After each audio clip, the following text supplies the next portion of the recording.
മാഡത്തിനോട് ഒരു കാര്യം കൂടി ചോദിക്കാൻ ആഗ്രഹിക്കുകയാണ്. ഇപ്പോഴത്തെ നേരത്തെ ചോദ്യം തന്നെ ഒന്നും കൂടി ആവർത്തിക്കുകയാണ്. ഇപ്പോഴത്തെ ന്യൂ ജനറേഷൻ എന്ന് പറയുന്ന കുട്ടികളുടെ ലൈഫ് കൾച്ചറിനെ പറ്റി മാഡത്തിന് എന്താണ് പറയാനുള്ളത്? എന്താണ്? എല്ലാ പെൺകുട്ടികളും ഉണ്ണിയാച്ചമാരാ, അറിയില്ലേ? എന്ന് പറഞ്ഞാല് ഇങ്ങനെ മുലക്കെ ചുറ്റി നടക്കും. പിന്നെ ഇങ്ങനെ മുണ്ട് പകരം ഷോർട്ട്സോ പിന്നെ സ്ലിറ്റ് പോലത്തെ പീസ്. ഈ പെൺകുട്ടികള് എന്ത് ആഭാസകരമായിട്ടാണ് നടക്കുന്നത്. എന്ത് ആഭാസം എന്ന് പറയാം, അവർക്കത് മനോഹരമായിരിക്കാം. ഒരു ദിവസം ഞാനിങ്ങനെ റോഡിൽ കൂടെ പോകുമ്പോൾ കുറച്ച് ആൺപിള്ളേരും അതിന്റെ മുകളിലിരിക്കുന്നുണ്ട്. കുറച്ച് പെൺപിള്ളേര് നൂഡിൽസ് ട്രാപ്പ് എന്ന് പറയും, അതായത് നൂഡിൽസിന്റെ രീതിയിൽ ഇങ്ങനെ വന്നിട്ട് പിന്നെ ഒരു മുലക്കച്ചയായിട്ട് മാറുന്ന പോലത്തെ സാധനം, സ്ലിറ്റ് ഉള്ള ചെറിയ സ്കേർട്ട് ഇട്ടിട്ടാണ് പോണത്. അതായത് അറ്റം വരെ അണ്ടർവെയർ വരെ നമുക്ക് കാണാം, മുകളിലും മുമ്പിലും എല്ലാം കാണാം. നമുക്ക് കുറച്ച് പേര് നടന്നു പോകണം.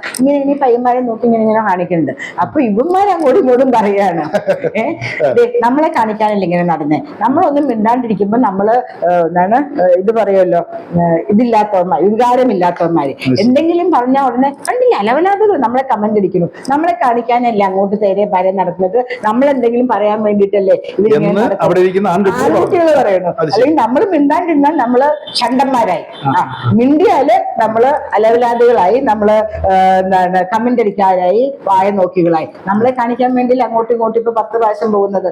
ഇതുപോലെ ഈ പനമ്പള്ളി നഗറാവട്ടെ, എറണാകുളം മെയിൻ ഏരിയ ആവട്ടെ, നമ്മളുടെ മറൈൻ ഡ്രൈവ് ആവട്ടെ, എല്ലാ സ്ഥലത്തും ആൺകുട്ടികളും പെൺകുട്ടികളും തമ്മിലുള്ള ബെഡ്റൂം സീൻസ് ആണ്. ബെഡ്റൂം സീൻസ് എനിക്ക് പറയാൻ ഒരു മടിയുമില്ല. എന്നോട് പോലീസ് ഓഫീസേഴ്സ് പറയാറുണ്ട്, ഞങ്ങൾ എങ്ങാനും പോയിട്ട് ഇടപെട്ടാല് ആൺകുട്ടികൾക്ക് പിന്നെയും ഒരു ഇതുണ്ട്, അവരൊന്ന് മാറും. പെൺകുട്ടികൾ തിരിഞ്ഞു നിന്ന് ഞങ്ങളുടെ നെയിം വരുന്ന പോലെ മുഖം ഉൾപ്പെടുത്തി ഫോട്ടോ എടുക്കാണ്. അത് കഴിഞ്ഞിട്ട് പറയാണ്, ഞങ്ങള് എന്തെങ്കിലും ഇടപെടാൻ ചെന്നാൽ ആൺകുട്ടികൾക്ക് ഒരു പേടിയുണ്ട്, അവരൊന്നും മാറും. പെൺകുട്ടികൾക്ക് ഒരു പേടിയില്ല, അവർ തിരിഞ്ഞിന്ന് ഞങ്ങളെ നെയിം ബോർഡ് വരുന്ന പോലെ മുഖം ഉൾപ്പെടുത്തി ഫോട്ടോ എടുക്കും. പിറ്റേ ദിവസം ഓഫീസിൽ ചെല്ലുമ്പോൾ ഞങ്ങൾക്ക് ഷോക്കോസ് ആണ്, എന്തിന് നിങ്ങൾ അവിടെ പോയി, സദാചാര പോലീസും കളിച്ചു എന്ന് പറഞ്ഞിട്ട് പോലീസുകാർക്ക് പേര്. നല്ലൊരു മെഡിക്കൽ പോലീസ് ഓഫീസ് ഉണ്ടെന്ന്, ഷഹീന ഷബനം എന്ന് പറഞ്ഞ പേര്. അവര് പറയും, മാഡം എനിക്ക് ഹൈക്കോടതിയിലും മജിസ്ട്രേറ്റ് കോടതിയിലും കയറി മതിയായി മാഡം. ഓടും, പുറകെ ഓടും കേട്ടോ. ഭയങ്കര മിടുക്കി എന്ന് പറഞ്ഞാലും ഭയങ്കര മിടുക്കിയായിട്ടുള്ളൊരു പോലീസ് ഓഫീസറായിരുന്നു. അതെ, ഞങ്ങൾ അവരെ ആദരിക്കുകയൊക്കെ ചെയ്തു. സ്ഥലം മാറിയില്ല, അവര് ആ സെൻട്രൽ പോലീസ് സ്റ്റേഷനിൽ നിന്ന് വേറൊരു പോലീസ് സ്റ്റേഷനിലേക്ക് പോയി ഞങ്ങൾ അവരെ വനിതാ ദിനത്തിൽ ഷോളൊക്കെ ഇട്ട് ആദരിക്കുകയൊക്കെ ചെയ്തു. ഭയങ്കര മിടുക്കിയായിട്ടുള്ള ഒരു ലേഡിയായിരുന്നു. ഒരു കാര്യം ഇതിനോട് ദിവസം രാത്രി ഞാൻ MG റോഡ് കൂടെ വരുമ്പോൾ ഒരു ഡിവൈഡർ ഉണ്ട്, യു ടേൺ എന്നൊക്കെ പറഞ്ഞ സ്ഥലം ഉണ്ടല്ലോ. അവിടെ ഒരു പയ്യൻ ഒരു ബൈക്ക് നടുക്ക്, കാറുകളും ബൈക്കുകളൊക്കെ തിരിയേണ്ട സ്ഥലത്ത് പയ്യൻ ഇങ്ങനെ കമണ്ണടിച്ചൊരു ബൈക്കിന്റെ മുകളിൽ കിടക്കുന്നു. പെട്ടെന്ന് കണ്ടപ്പോൾ എനിക്കൊരു സ്വിഗ്ഗി പയ്യനാണെന്നാണ്, സ്വിഗ്ഗിയുടെ കുട്ടികളാണെന്നാണ് തോന്നിയത്. ഇനി എന്തെങ്കിലും ഒരു ഹാർട്ട് അറ്റാക്കോ വയ്യായികയോ വന്നിട്ട് കിടക്കുകയാണോ എന്ന് വിചാരിച്ച് ഞാൻ വേഗം കാറൊന്നും ദൂരെ വന്ന് മഹാരാജാസ് കോൺഗ്രസ് ഹൗസ് ജംഗ്ഷന്റെ അവിടുന്ന് തിരിഞ്ഞ് ലൈറ്റിൽ കൂടെ വന്ന് അവിടെ വന്നപ്പോൾ അവന് ഈ വണ്ടി ഉരുട്ടി റോഡ് ക്രോസ് ചെയ്ത് പോന്നു. ഞാൻ വേഗം ചെന്ന് വെച്ച്, മോനെ എന്താ പറ്റിയത്? അപ്പോൾ 2-3 പെണ്ണുങ്ങളും 2-3 ആണുങ്ങളും വന്നു. നിങ്ങൾ ആരെയും ചോദിക്കാം, ഞാൻ കൗൺസിലറാണ്, ഞാൻ കാറ് തിരിച്ചു വരുന്നതാണ്.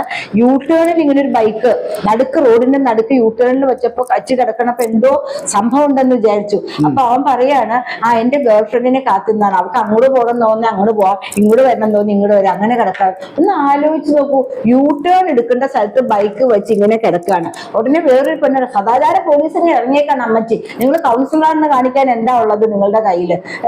എന്റെ കയ്യില് ആ പെൺകുട്ടി ചോദിക്കാം, അവർ ടാഗ് കാറിൽ നിന്ന് എടുത്ത് കാണിച്ചു. ഞാൻ ഇവരുടെ ഫോട്ടോയും എടുത്തു. നിങ്ങൾക്ക് ഫോട്ടോ എടുക്കാനൊന്നും അധികാരമില്ല. ഞങ്ങൾ റോഡിന്റെ ഡിവൈഡർ യു ടേൺ ഡിവൈഡറിൽ കിടക്കാൻ പറ്റുന്ന ഒരാൾക്ക് അങ്ങനെ കിടന്ന് ആക്കാമെങ്കിൽ എനിക്ക് ഫോട്ടോ എടുക്കാൻ അധികാരമുണ്ടെന്ന് പറഞ്ഞു. അത് കഴിഞ്ഞ് ഞാൻ പോലീസ് സ്റ്റേഷനിലേക്ക് വിളിച്ചു. മാഡം ആ ഫോട്ടോ ഒന്ന് അയച്ചു തരൂ, 10 മണി വരെ ഞങ്ങൾ അവനെ ഇവിടെ നിർത്തിക്കോളാം. ട്രാഫിക് നിയമങ്ങൾ ലംഘിച്ച് ഗേൾ ഫ്രണ്ടിനെ കാത്തു നിൽക്കുക. അവർക്ക് അങ്ങോട്ട് പോകണമെന്ന് പറഞ്ഞാൽ അങ്ങോട്ട് പോകും, ഇങ്ങോട്ട് പോകണം ഇങ്ങോട്ട് വരാം. അപ്പൊ അതായത് റോഡ് ഇങ്ങോട്ടും ഇങ്ങോട്ടും പോകും, നടുക്ക് നമുക്ക് യു ടേൺ എടുക്കാനായിട്ട് കുറച്ച് റോഡില് ഇതാക്കി വെച്ചിട്ടുണ്ടാവുമല്ലോ സ്ഥലം. അവിടെയാണ് അവൻ ബൈക്കിട്ട് കിടക്കുന്നത്. ഒന്ന് ആലോചിച്ച് നോക്കും. അതായത് കാമുകിയുടെ ഉത്തരവ് കിട്ടാൻ വേണ്ടി മെയിൻ റോഡ് കുറുകെ വണ്ടിയും വെച്ച് കാത്തു കിടക്കാണ്. ചോദ്യം ചെയ്തില്ല. ഞാൻ വിചാരിച്ചു ആ കുട്ടിക്ക് എന്തോ ബുദ്ധിമുട്ട്, ശാരീരികമായ എന്താ അസ്വസ്ഥത ആയിട്ട്, അല്ലെങ്കിൽ ബോട്ടിൽ ആരെങ്കിലും ഇങ്ങനെ കിടക്കുവോ, റോഡിന് നടുക്ക് ബൈക്ക് കൂട്ടി ഇങ്ങനെ കിടക്കാം, ബൈക്കുകളെ വെച്ച് കിടക്കുകയാണ്. അപ്പൊ ഞാൻ ഒരു അമ്മ എന്നുള്ള നില, എനിക്കും ഈ പ്രായത്തിലെ കുട്ടികളുണ്ടല്ലോ, അല്ലെങ്കിൽ ഒരു നല്ല സിറ്റിസൺ എന്നുള്ള നിലയ്ക്ക് പോയി നോക്കുമ്പോഴാണ് പറഞ്ഞ കാമുകയെ കാത്തിക്കാണ്, അങ്ങോട്ട് പോകണമെങ്കിൽ അങ്ങോട്ട് പോകണം, ഇങ്ങോട്ട് പോകണമെങ്കിൽ ഇങ്ങോട്ട്, അപ്പൊ നടക്ക് കിടന്നാൽ മതിയല്ലോ. ഉടനെ ഒരു പെൺകുട്ടിയാണ്, ഭയങ്കര സദാചാര പോലീസിങ്ങിന് ഇടഞ്ഞേക്കും അമ്മച്ചി, ഞങ്ങൾക്ക് ഇഷ്ടമുള്ള കാണിക്കും. ഞാൻ പറഞ്ഞു മോളെ സദാചാര പോലീസിങ്ങിനല്ല, ഈ കുട്ടിക്ക് വയ്യ എന്ന് വിട്ടു, ഒരൊറ്റ ആളെ ഞാൻ കണ്ടിട്ടുള്ളൂ, ഈ വയ്യ എന്ന് വിചാരിച്ചിട്ട് സഹായിക്കാൻ വന്നതാണ്. നിങ്ങൾ ആരാ? കൗൺസിലർ. കാണിക്ക കൗൺസിലറാണെന്ന്. എന്താ ധാർഷ്ട്യം, അഹങ്കാരവും. പെൺകുട്ടിയാണ്, പെൺകുട്ടിയാണ്. എന്തായാലും ഒഴിവ് ദിവസമായിട്ടും വളരെയധികം തിരക്ക് ഉണ്ടായിട്ടും ദീപം ചാനലിന് വേണ്ടി ഇത്രയും സമയം ഒതുക്കിയ മാഡത്തിന് എൻ്റെ പ്രത്യേക നന്ദി അറിയിക്കുകയാണ്. മാതാപിതാക്കള് പെൺകുട്ടിയാവട്ടെ ആൺകുട്ടിയാവട്ടെ കൊച്ചിയിലേക്ക് കുട്ടികളെ പഠിക്കാനായിട്ട് അയക്കണമെങ്കിൽ അവരുടെയൊക്കെ ചുറ്റും നിങ്ങൾക്കൊരു കണ്ണ് വേണം. ഒരു കാര്യം കൊണ്ട് ഞാൻ സമയം കഴിഞ്ഞ് എങ്കിലും പറയാണ്, ഒരു ദിവസം ഒരു പെൺകുട്ടി വളരെ മോശം ആയിട്ട് പെരുമാറുന്നവർ കുറച്ച് ദിവസമായിട്ട് എൻ്റെ കണ്ണിൽ പെടുന്നുണ്ട് ആൺകുട്ടികളോടൊപ്പം. ആ കുട്ടിയുടെ ഹോസ്റ്റലിൽ കണ്ടുപിടിച്ച് ഞാൻ പോയിട്ട് അതിൻ്റെ അമ്മയെ അറിയിച്ചു. അമ്മ വന്നു. ഞാൻ പറഞ്ഞു എനിക്ക് ഒരു മോള് മരിച്ചു പോയതാണ്, ഒരു മോളെ പോലെ ഞാൻ പറയുന്നതാണ്, എനിക്ക് മോള് നഷ്ടപ്പെട്ടു പോകും കേട്ടോ. അപ്പൊ അമ്മ വന്നു. അമ്മ വന്നിട്ട് ചോദിച്ചു, മോളെ എവിടെയുണ്ട്? അമ്മയെ ഞാൻ മുറിയിലിരുന്ന് പഠിക്കുകയാണ്. അപ്പൊ അമ്മ പറഞ്ഞു അന്ന് താഴത്തേക്ക് വരും. അമ്മ താഴെയുണ്ട്. 4 മണിക്കൂർ കഴിഞ്ഞപ്പോ 4 കാലില് നീന്തി ആ കുട്ടി എത്തി. അപ്പോഴേക്കും വാർഡന്റെ അനുവാദത്തോടെ അമ്മ എല്ലാം പാക്ക് ചെയ്ത് വെച്ചിട്ടുണ്ടായിരുന്നു കുട്ടിയെ. അതുകൊണ്ട് മോളെ അമ്മ കൊണ്ടുപോയി.